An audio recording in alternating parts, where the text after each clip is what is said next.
It's time to do a firmware update in our smallest RC4Magic product. So that is our DMX2micro. The mini plug in this case is on the back side. The buttons are along here. The LEDs are up here. This is the function button. So when we do this using our code loader, here's what a code loader cable is. It's USB on one end, mini plug on the other end. So this plugs into the device we're updating. So this is true for all Series 3 things. This plugs into your Windows computer, and Windows Update will find the drivers, and that will appear as a COM port.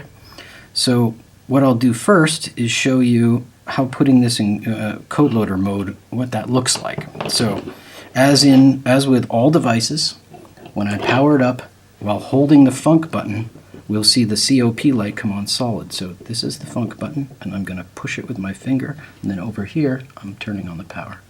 So there we see the green light come on, and I get 5 seconds to start doing the data transfer, and then it does a normal startup. So that gives you an idea what I'm going to have to do at this end.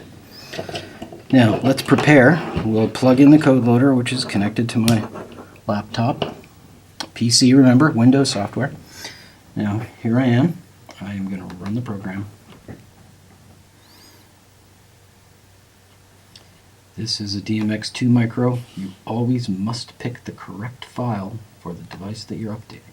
This is a 2.4 updating, and it's the micro right here. I only have one COM port plugged into my computer, so that makes things easy. If I had more than one, I'd have to know which one is my USB code loader. This is the case. So now I'm all set up. I have the right file, I have the right COM port, and then when I push update, the process will begin over here. So back to the device.